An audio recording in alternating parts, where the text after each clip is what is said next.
ಇದೇನು ಹೀಗಾಗೋಯ್ತಲ್ಲ, ನಮ್ಮ plan execute ಆಗೋದಕ್ಕೆ ಮುಂಚೆನೇ ಫ್ಲಾಪ್ ಆಗೋಯ್ತಲ್ಲ. ಏನು ಮಾಡೋದು? ಅವಳು ನನಗೆ ಮಾತಾಡೋಕೆ ಬಿಟ್ರೆ ತಾನೆ ಭೂಪತಿ ಅವ್ರ ಹೆಸರು ಹೇಳ್ತಿದ್ದಾಗೇನೆ ಉರ್ದು ಬೀಳ್ತಾಳೆ. ಅವಳ ತಂದೆಗೇನೆ ನನ್ನ ಮಗ ಅಂತಿದ್ದಾಳೆ. ಇಷ್ಟೊಂದು ದ್ವೇಷ ಮಾಡ್ತಿರೋಳ ಹತ್ರ ಹೋಗಿ ಇವರೇ ನಿಮ್ಮ ತಂದೆ ಅಂತ ಹೇಗೆ ಹೇಳಿ ಅಂತಾನೆ ಅರ್ಥ ಆಗ್ತಿಲ್ಲ. ಹೀಗಾಗ್ಬೋದು ಅಂತ ನನಗೆ ಮೊದಲೇ ಅನುಮಾನ ಇತ್ತು, ಅದು ನಿಜ ಆಯಿತು. ಬರೀ ಅವ್ರ ಹೆಸರೆತ್ತಿದ್ದಕ್ಕೆ ಅವಳು ಇಷ್ಟೊಂದೆಲ್ಲ ಮಾತಾಡ್ಲಲ್ಲ. ಇನ್ನು ಭೂಪತಿನ ಅವ್ರ ಅಪ್ಪ ಅಂತ ಗೊತ್ತಾದರೆ ಅವಳು ಇನ್ನು ಹೇಗೆ ರಿಯಾಕ್ಟ್ ಮಾಡ್ತಾಳೋ ಏನೋ. ಅದಕ್ಕೆ ನಾನು ಎಲ್ಲರಿಂದನೂ ಈ ವಿಷಯ ಮುಚ್ಚಿಟ್ಟಿದ್ದು. ಹಾಗಂತ ಸುಮ್ಮನೆ ಬಿಡೋದಕ್ಕೆ ಆಗಲ್ವಲ್ಲ ಗೌತಮರೇ, ನಾವು ಮತ್ತೆ ಪ್ರಯತ್ನ ಮಾಡೋಣ. ಮರಳಿ ಪ್ರಯತ್ನ ಮಾಡು ಅಂತ ಕೇಳಿದ್ದೀರಲ್ವಾ, ನಾವು ಟ್ರೈ ಮಾಡೋಣ. ಮೇ ಬಿ ಅವಳ ಮನ್ಸು ಬದಲಾಗ್ಬೋದು. ಆದರೆ ಸಂತೋಷ, ನೋಡೋಣ.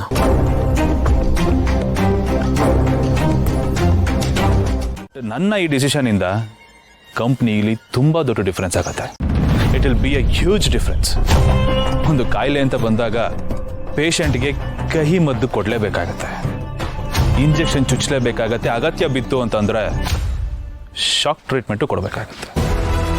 ಆ್ಯಂಡ್ ನಾನೀಗ ಮಾಡ್ತಿರೋದು ಅದೇನೆ. ಐ ಮೀನ್ ಕಂಪ್ನಿ ಹೆಲ್ತ್ಗೋಸ್ಕರ ಈ ಒಂದು ಡಿಸಿಷನ್ನ ತೊಗೊಳ್ಳೇಬೇಕಾಯ್ತು ಆ್ಯಂಡ್ ತೊಗೊಂಡಿದ್ದೀವಿ. ಜೈ, ನೀನು ಹೇಳ್ತಾ ಇರೋದೆಲ್ಲ ಸರಿನೇ, ಬಟ್ ಈ ವಿಷಯ ನಿಮ್ಮ ಅಣ್ಣಂಗೆ ಗೊತ್ತಾಗುತ್ತಲ್ಲ, ಏನು ಮಾಡ್ತೀಯಾ?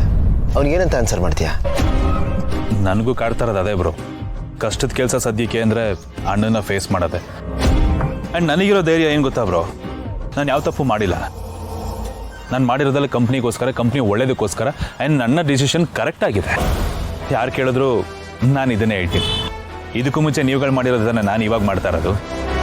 ನಾನು ಮಾಡಿ ತಪ್ಪು ಅಂತ ಏನಾದರೂ ಅಂತ ಅನ್ಸಿದ್ರೆ ನಾನೇ ಕಂಪ್ನಿಯಿಂದ ರಿಸೈನ್ ಮಾಡಿ ಹೋಗ್ತೀನಿ ಬ್ರೋ. ನನಗೆ ಈ ಪೊಸಿಷನ್ ಬೇಡ. ಇದೆಲ್ಲ ಬಿಟ್ಟಾಕಿ ನನಗೆ ಕಾಡ್ತಿರೋ ಒಂದೇ ಒಂದು ಏನು ಅಂತಂದರೆ ನಿಮ್ಮ ಸಂಬಂಧದ ಬಗ್ಗೆ. ನಾವು ಇಷ್ಟು ದಿನ ಹೇಗಿದ್ವು ಹಾಗೇ ಇರ್ತೀವಿ. ನೀವು ನಮ್ಮ ಮನೆಗೆ ಆ್ಯಂಡ್ ನಮ್ಮಗಳಿಗೆ ಯಾವತ್ತಿದ್ರೂ ಹತ್ತಿರವಾದವ್ರೆ.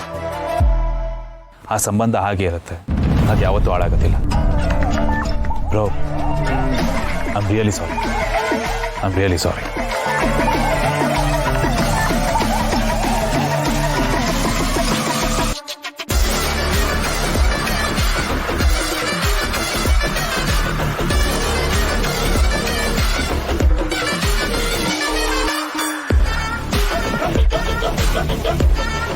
Miss you.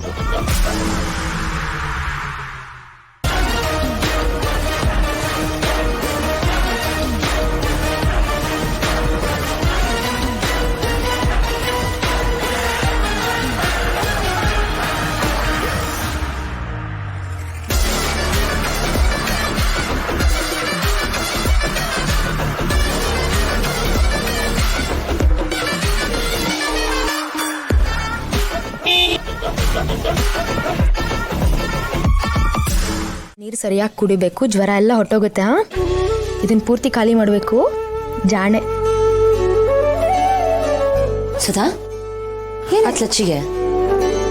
ನಿನ್ನೆ ಸಂಜೆಯಿಂದ ಜ್ವರ ಹತ್ಗೆ. ನಿನ್ನೆ ಸಂಜೆಯಿಂದ ಜ್ವರ ಇದೆ, ಇನ್ನೂ ನೀವು ಹೇಳಿಲ್ಲ. ಡಾಕ್ಟರ್ ಕರೆಸ್ಬೋದಾಗಿತ್ತಲ್ವ ಸುಧಾ? ಟಾನಿಕ್ ಕೊಟ್ಟೆ, ಕಡಿಮೆ ಆಗಿಲ್ಲ ಅಂದ್ರೆ ಆಮೇಲೆ ಹೇಳೋಣ ಅನ್ಕೊಂಡೆ. ಏನ್ ಸುಧಾ, ಇದಕ್ಕಿದ್ದಾಗೆ ಹೇಗಾಯ್ತು? ನಿನ್ನೆ ಸೃಜನ್ ಅವ್ರ ಜೊತೆ ಚೆನ್ನಾಗಿ ಆಟ ಆಡಿ ಬಂದು ಮಲಗ್ದವಳಿಗೆ ದಿಢೀರ್ ಅಂತ ಜ್ವರ ಬಂದ್ಬಿಟ್ಟಿದೆ. ಅದೇನೇನು ನೋಡಿ ಹೆದರ್ಕೊಂಡ್ಲೋ ಗೊತ್ತಿಲ್ಲ. ಅದಕ್ಕೆ ಹೆದರ್ಕೊಂಡ್ಲಾ? ಇದಕ್ ಮುಂಚೆ ಯಾವತ್ತಾದ್ರೂ ಹೀಗಾಗಿತ್ತ? ಅವಳು ಚಿಕ್ಕವಳಾಗಿದ್ದಾಗ 1-2 ಸತಿ ಇದೇ ರೀತಿ ಹೆದರ್ಕೊಂಡು ಜ್ವರ ಬಂದಿತ್ತು. ಆದ್ರೆ ಏನಕ್ಕೆ ಅಂತ ನೆನಪಿಲ್ಲ. ಆದ್ರೆ ನಿನ್ನೆ ಏನ್ ನೋಡಿ ಹೆದರ್ಕೊಂಡ್ಲು ಅಂತ ಗೊತ್ತಾಗ್ತಿಲ್ಲ. ಅದ್ಗೆ ಸುಧಾ, ನನ್ಗನ್ಸುತ್ತೆ ಕಿಡ್ನಾಪ್ ಆಗಿರೋ ಇನ್ಸಿಡೆಂಟ್ನಿಂದ ಇವಳಿನ್ನೂ ಹೊರಗೆ ಬಂದಿಲ್ಲ, ಅದಕ್ಕೆ ಭಯಪಟ್ಟು ಜ್ವರ ಬಂದಿದೆ ಅಂತ ಇರ್ಬೋದು. ಅದ್ಗೆ ಯಾವುದಕ್ಕೂ ಇವಳಿಗೊಂದ್ಸಲ ದೃಷ್ಟಿ ತೆಗೆಸ್ಬಿಡ್ಬೇಕು. ಅಮ್ಮ ಏನಾದರೂ ಹುಷಾರಾಗಿದ್ದಿದ್ರೆ ಅಮ್ಮನ ಹತ್ರನೇ ತೆಗೆಸ್ಬೋದಿತ್ತು. ಶಕುಂತಲಾ ಅತ್ತೆ ಇದ್ದಾರಲ್ಲ, ಅವ್ರ ಕೈಯಲ್ಲಿ ದೃಷ್ಟಿ ತೆಗ್ಸೋಣ. ಸರಿ ಅದ್ಗೆ, ಶಕುಂತಲಾ ಅಮ್ಮನ ಹತ್ರನೇ ತೆಗ್ಸೋಣ.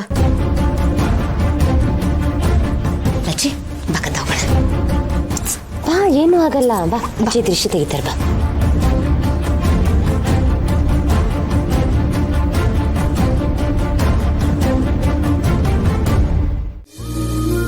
ಅತ್ತೆ, ನಿಮ್ ರೂಮ್ಗೆ ಬರ್ತಿದ್ವಿ. ನನ್ನ ರೂಮ್ಗ? ಹಾ. ಸುಧಾ, ಹೋಗು ಉಪ್ಪಿನ ಮೆಣಸಿನ್ಕಾಯಿ ತಗೊಂಬ. ಹಾ, ಯಾಕೇನಾಯ್ತು? ಅದು ಅತ್ತೆ, ಲಚ್ಚಿಗೆ ಜ್ವರ ಬಂದಿದೆ. ಜ್ವರನಾ? ಹಾಂ. ಅದು ವೆದರ್ ಚೇಂಜ್ ಆಗಿದೆಯಲ್ಲ, ಅದರಿಂದ ಬಂದಿರ್ಬೋದು. ಇಲ್ಲ ಅತ್ತೆ, ನನಗನ್ಸುತ್ತೆ ಅವಳಿಗೆ ಭಯಕ್ಕೆ ಜ್ವರ ಬಂದಿದೆ ಅಂತ. ಕಿಡ್ನಾಪಿಂಗ್ ಇನ್ಸಿಡೆಂಟ್ ಆಯ್ತಲ್ವಾ, ಅದಕ್ಕೆ ಭಯಪಟ್ಟು ಜ್ವರ ಬಂದಿದೆ.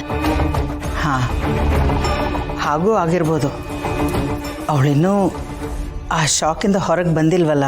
ಹಾಂ ಅತ್ತೆ, ನಾವು ಅದನ್ನೇ ಮಾತಾಡ್ಕೊಂಡ್ವಿ.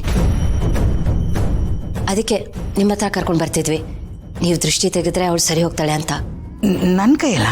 ಹಾಂ ಅತ್ತೆ, ನೀವು ಮನೆಗೆ ಹಿರಿಯರಲ್ವಾ, ನಿಮ್ಮ ಕೈಯಿಂದ ದೃಷ್ಟಿ ತೆಗೆದ್ರೆ ಮೇ ಬಿ ಅವಳು ಜ್ವರ ಹೋಗುತ್ತೆ ಅನ್ನೋ ಒಂದು ನಂಬಿಕೆ.